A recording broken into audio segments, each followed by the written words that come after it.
தமிழை சனியன்னு சொன்ன பெரியார் எந்த மொழியில் எழுதினாரு? சனியன்ல தானே எழுதினீங்க.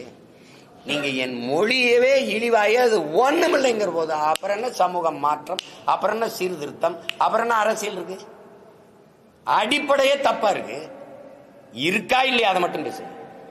என்னுடைய ஆக சிறந்த உலக நெறி ஒன்று இருக்கு, வாழ்வியல் நெறி, திருக்குறளை. அதை மலம்ட்டீங்க. கம்பே ஒரு எதிரி, இளங்கோவடிகள் ஒரு எதிரி, இந்த திருவள்ளுவன் ஒரு எதிரி. என்னுடைய எல்லாத்தையுமே குப்பைன்ட்டு அப்புறம் என்ன நீ சமூக சீர்திருத்தம் மாறுதல் எனக்கு நல்லது சொல்றது? அப்புறம் திருப்பி அவரை கொண்டாந்து கொள்கை வழிகாட்டினா எந்த இடத்துல கொள்கை வழிகாட்டி? பெண்ணிய உரிமையா? உனக்கு உடல் இச்சை வந்தா பெற்ற தாயோ மகளோ அக்காவோ தங்கச்சியோ அவர்களோட உறவை வச்சுக்கிட்டு சந்தோஷமா இருன்னு சொன்னது பெண்ணிய உரிமையா?